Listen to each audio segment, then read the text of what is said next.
But take into account that at least one of the men on the sub had ties to the World Economic Forum and was invested in polyvinyl chloride, the same toxic chemical released in the East Palestine, Ohio train derailment fiasco.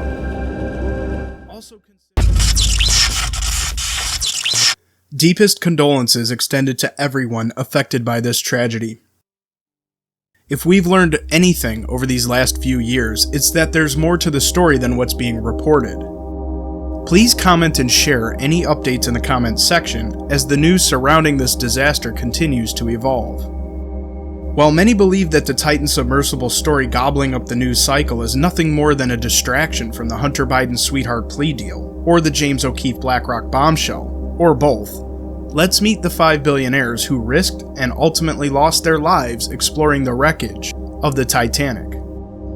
They were Hamish Harding, a British businessman, Pakistani investor Shahzada Dawood and his son Suleiman, French diver Paul-Henri Nargeolet, as well as the CEO of OceanGate, the company that provided the deep-sea dive, Stockton Rush.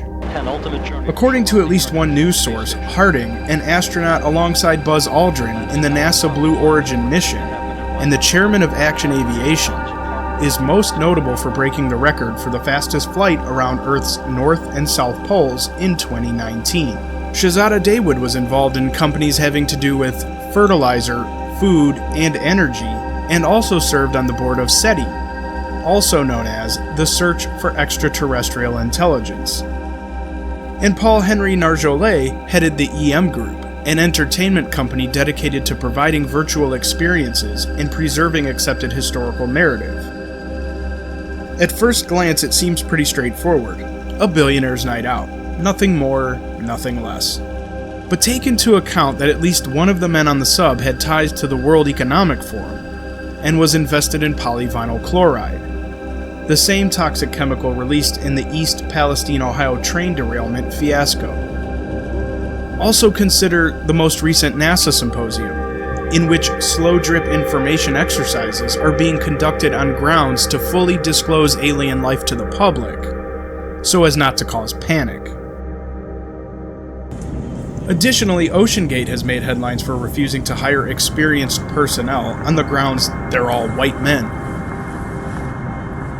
And so while none of this seems connected, that it's all a mishmash of conspiracy theory gone wild, take a look at how this combination of media diversion and billionaire intrigue has resurfaced popular theories as to why the Titanic sank in the first place.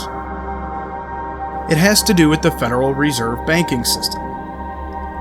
Today, we might know this as BlackRock, the largest money manager in the world, diversity, equity, and inclusion standards, and the new FedNow digital currency. And this ties into NASA, the agency having been formed shortly after the discovery of energy near the Antarctic.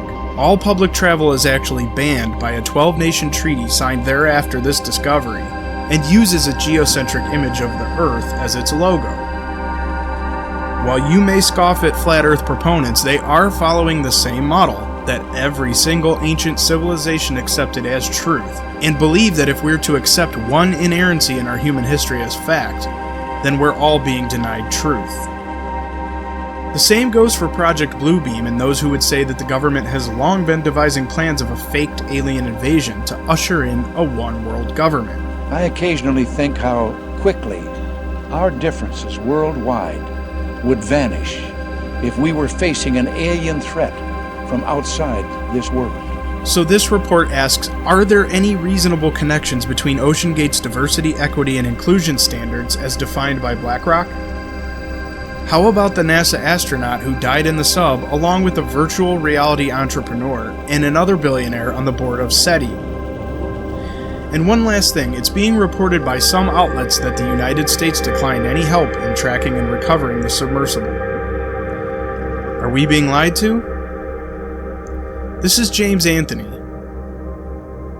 reporting. Thank you all for helping the James Anthony Report reach more than 20,000 views in just 5 months. 5 months. The James Anthony Report. Thank you all. If you haven't hit that subscribe button, do it now. 20,000 views to help us reach millions. And stay tuned because the best is yet to come.